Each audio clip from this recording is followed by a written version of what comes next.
E aí, galera, tudo bem? Voltamos. Ainda estamos na aula 1, em que eu falei para vocês que a gente ia trabalhar a habilidade 11 do Enem, falando dos grupos, sociais e suas manifestações no próprio início do processo de colonização. E a gente parou justamente no momento em que estávamos caracterizando o quê?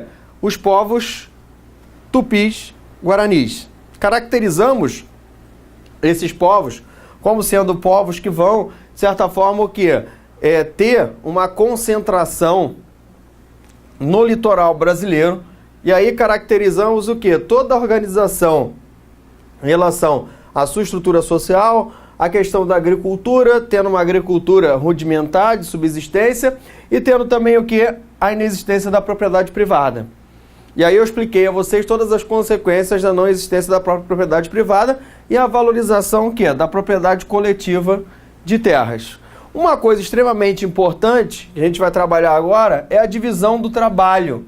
Já existia uma divisão do trabalho, dessas tribos que vai acontecer a partir de quê? Essa divisão ela vai acontecer a partir do sexo e da idade. Isso, sexo e idade é que vão mandar o quê? A estrutura de divisão do trabalho. Pô, Walter, como é que é isso? A divisão de sexo e a divisão por sexo e por idade vai me levar ao quê? Primeiro, o homem, ele é sempre aquele que faz mais, Ele se ferra em todo o processo. Sempre o homem, ele vai o quê? Ele vai se ferrar no processo.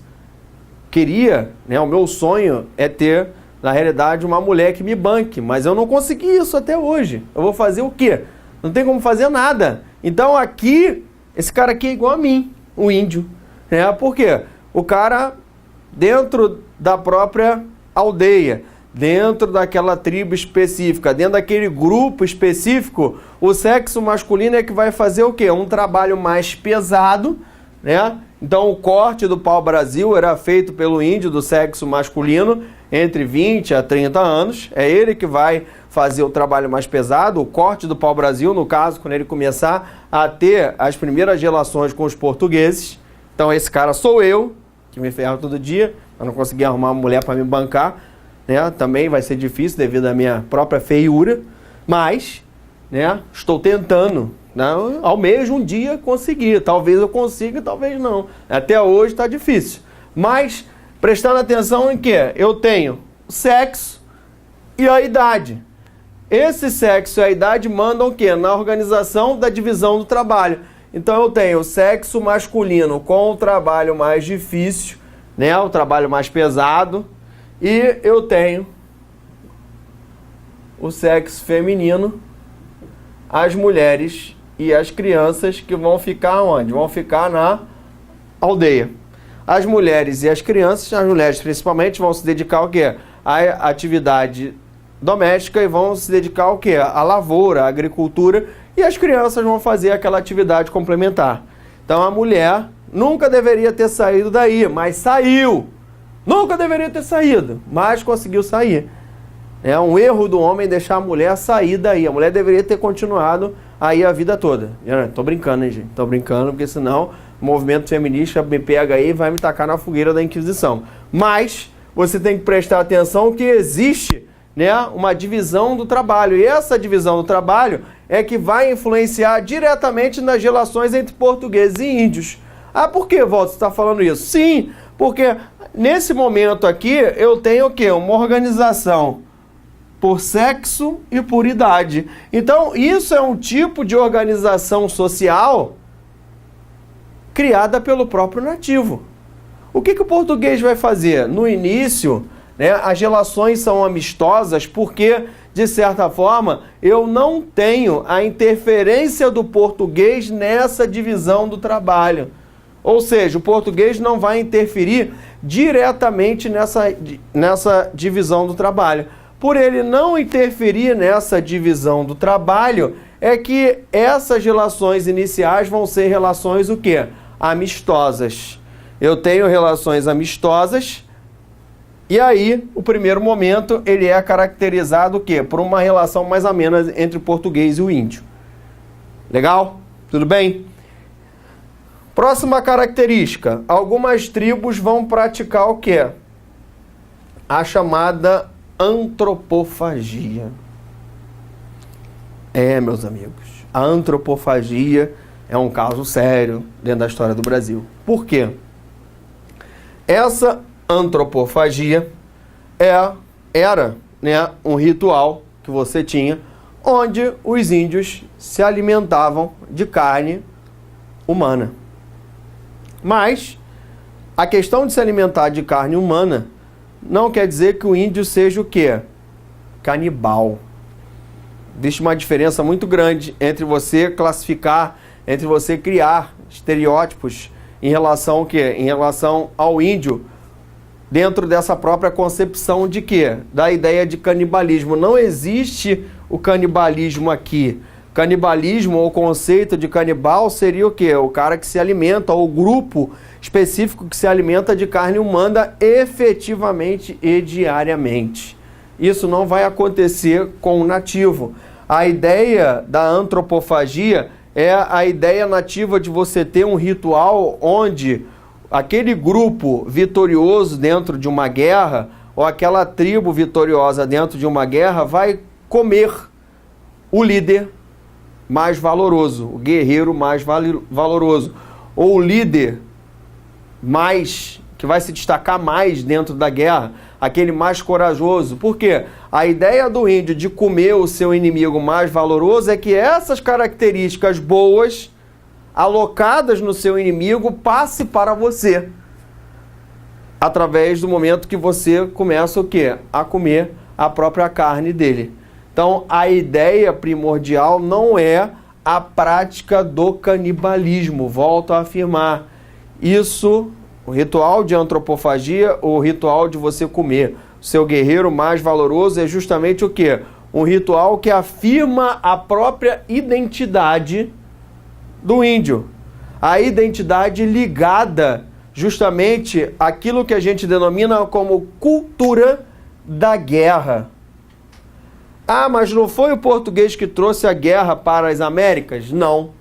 Essa guerra já existia entre as tribos indígenas. Essas tribos indígenas vão guerrear entre si, né? E algumas tribos vão praticar o quê? O ritual da antropofagia. Esse ritual da antropofagia, eu falo bem próximo a você, não é a ideia de quê? De você comer carne humana. Esqueça isso.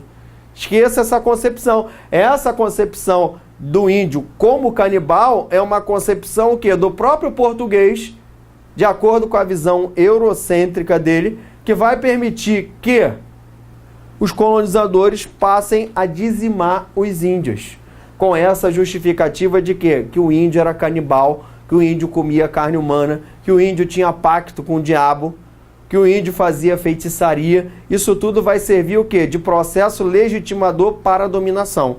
E aí você nunca vai cair nessa armadilha aqui no Gabarito Enem, que você vai ter as melhores aulas. Então você vai estar sempre antenado dentro do processo. Esse ritual de antropofagia poderia ocorrer uma vez no ano ou nunca ocorrer. Ou ocorrer 3 vezes ao ano. Vai depender o quê? Vai depender dessa cultura da guerra. O índio ou o Tupi-Guarani, ele vai, de certa forma, o quê? Trabalhar dentro de uma cultura da guerra por vingança. Então, a guerra vai ser um elemento comum dentro da própria cultura indígena. E essa guerra, ela vai ser levada ao extremo quando eu consigo conquistar e, na realidade, vencer a minha tribo inimiga. A partir daí, eu passo a comer o quê? O guerreiro mais valoroso. Essa guerra por vingança não envolve questões territoriais. Não envolve, não é a guerra europeia, pelo amor de Deus. Essa guerra, ela envolve o quê? Uma cultura da guerra por vingança. Não existe uma concepção de quê? De uma guerra por controle efetivo de uma região, de uma guerra por controle territorial, de uma guerra por ponto estratégico. Existe o quê? Uma guerra por vingança, onde a tribo 1 vai guerrear com a tribo 2. Ah, professor, mas qual o motivo da guerra? São motivos o quê? Motivos ancestrais.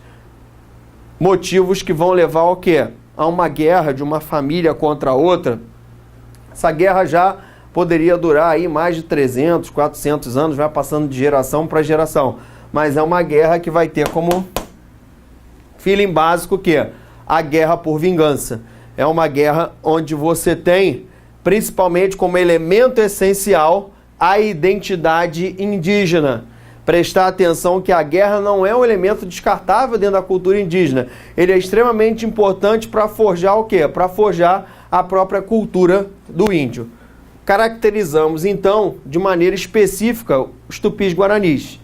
Agora, vamos para uma caracterização em relação à liderança. Vou apagar aqui para você entender melhor, que a gente foi marcando, né, um por um. A ideia é você agora ter uma mera divisãozinha para você até entender o processo. Se eu tenho uma cultura ligada à guerra, o que vai ser mais importante dentro dessa organização específica social? A liderança em situação bélica, ela vai o quê?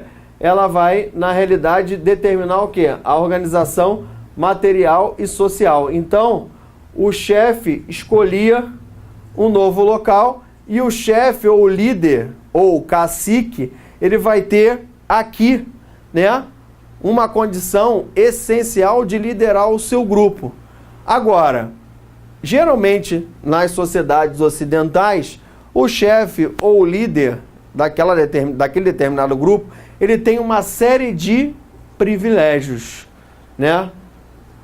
Todo chefe político, todo líder político, ele tem algum tipo de privilégio. Dentro das sociedades indígenas no Brasil, você não tem esse tipo de privilégio. É necessário destacar isso, né? O índio, ele já vai, de certa forma, trabalhar de maneira diferente. Por que ele vai trabalhar de maneira diferente? Porque a composição social dele era diferente. Então, o privilégio ligado à liderança não vai existir. A liderança política não lhe dava qualquer tipo de privilégio. E a autoridade de seus seguidores limitava a do chefe, pois cada um obedecia ao principal de sua cabana. O que eu quero dizer com isso? Que cada um vai obedecer a seu chefe imediato. E não existe nenhum tipo de privilégio por parte desse chefe ou cacique, que é o chefe daquele determinado grupo, daquela determinada cabana ou daquela determinada aldeia. Então, esse chefe é que manda em toda a situação. E ele não tem nenhum tipo de privilégio porque é ele que vai dar o exemplo. O exemplo máximo é dado por quem? Por ele dentro dessa estrutura. Então, ele não pode ter privilégio porque senão ele vai ser criticado. Então, aí a organização social indígena, ela se diferencia muito do modelo ocidental, onde o chefe, ele tem o quê? Uma série de privilégios. Sempre o líder político, ou o chefe daquela tribo, ou o chefe daquela organização, ou o líder, qualquer tipo de liderança política vai ter uma série de privilégios. Na sociedade indígena você viu que isso não existia. Existe também um outro líder extremamente importante. A gente caracterizou aqui, primeiro o quê? O líder, né, político, que a gente pode chamar de cacique. E eu tenho uma outra liderança extremamente importante dentro da própria aldeia, que é o quê? O xamã ou o pajé.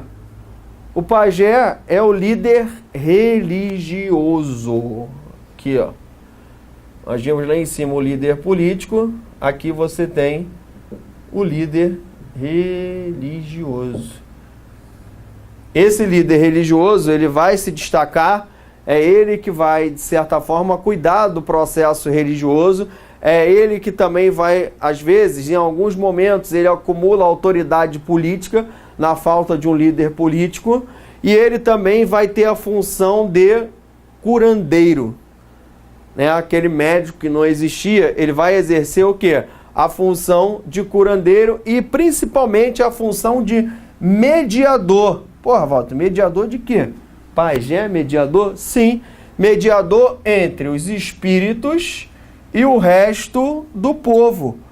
Ou seja, ele vai ter a função daquilo que a gente trabalhou muito na própria Idade Média, que é a ideia de quê? Da Igreja Católica ser a intermediária entre os mortais e Deus. O pajé, ele tem a mesma função, ele vai ser o mediador entre os espíritos, os quais, os indígenas acreditam, levando em consideração que as tribos, as comunidades indígenas eram politeístas, tinham o quê? Acreditavam em vários deuses, então eu não tenho um único Deus. A diferença está aí para a Igreja Católica, que é a igreja intermediária entre os homens e Deus, e eu tenho o quê? Um monoteísmo. Aqui, o monoteísmo, ele não vai existir. Eu tenho o quê? As tribos acreditando em vários deuses, que a gente chama de politeísmo.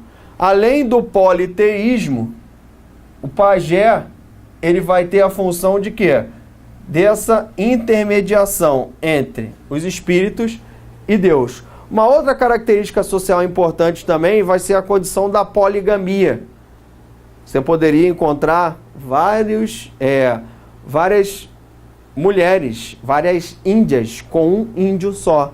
Então isso é mais uma característica da própria estrutura social, que o português vai adorar isso, Também vai adotar grande parte desses hábitos quando estiver dentro do Brasil colônia. Às vezes de maneira mais disfarçada e às vezes de maneira na cara, direto também. Hoje isso é crime, mas naquela época não era. Então os índios vão praticar isso direto.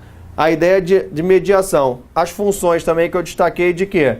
De curandeiro e de a própria questão da proteção dos inimigos. Sempre, isso não vai ser só na cultura indígena. Vocês podem ver essas características também em outras culturas, como a própria cultura grega. Sempre que você vai à guerra, a própria cultura romana, você vai pedir a intervenção de algum líder religioso. Aqui o pajé vai ter essa mesma função, ele tem funções múltiplas. Ele é o curandeiro, ele é o cara que entende de religião, ele é o cara que entende da poção mágica para você ficar bom, ele é o cara que vai ser consultado se você for para uma guerra, se essa guerra vai dar certo ou não. Então o pajé acaba que em alguns momentos ele tem uma função mais importante do que ao próprio cacique, ao próprio líder daquela própria aldeia. Legal?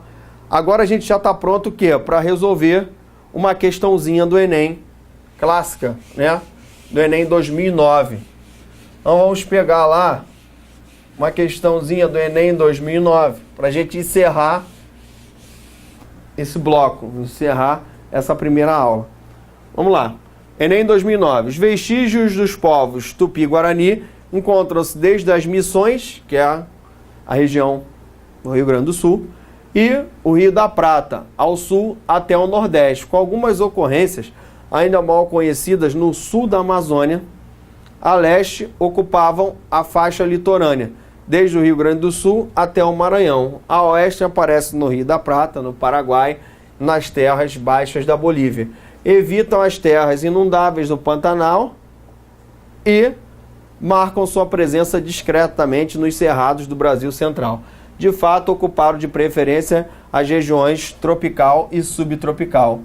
Nós caracterizamos nessa aula o quê? Um grupo social ligado efetivamente ao litoral. Então, o texto do Enem, que é extremamente atual, aborda, traz uma citação aí do Brasil antes dos brasileiros, um livro até novo, que fala da própria questão da pré-história, entre aspas, no Brasil. E aí ele te pergunta: os povos indígenas citados possuíam tradições culturais específicas que os distinguiam de outras sociedades indígenas e dos colonizadores europeus. Entre as tradições Tupi-Guarani, destacava-se... Agora vamos às alternativas. O que você viu comigo na aula? Primeira coisa, que ele vai na realidade te jogar lá.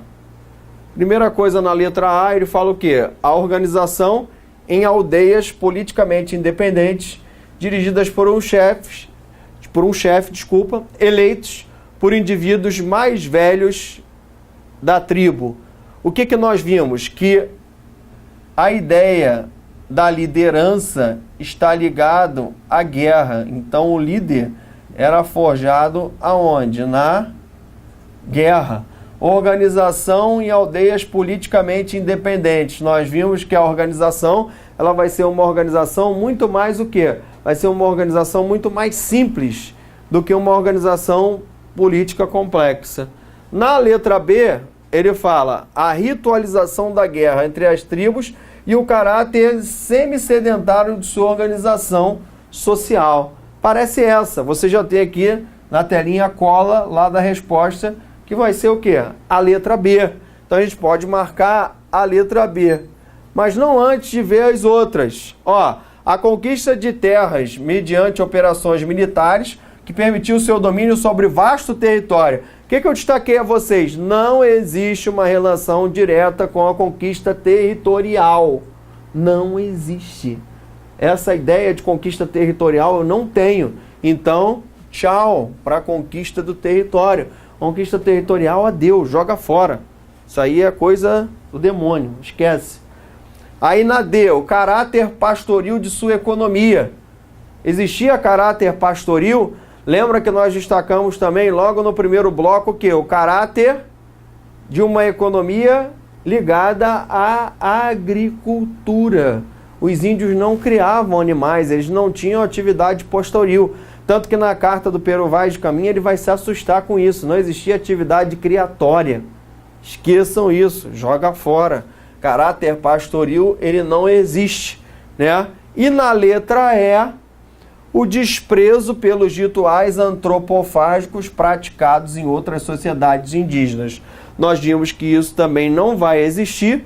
Por quê? Porque a antropofagia era um ritual extremamente valorizado pelos índios.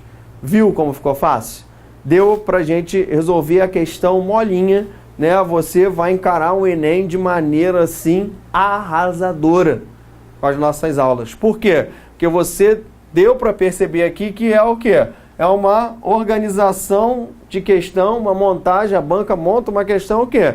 Extremamente, né, complexa, mas que você pode desvendar ela molinho com as nossas aulas. Galera, ficamos por aqui. Encerramos agora a aula 1 sob o título de quê? Que nós falamos logo no início, o encontro dos nativos e dos colonizadores e a ideia dos 3 conceitos básicos: etnocentrismo, aculturação e relativismo cultural.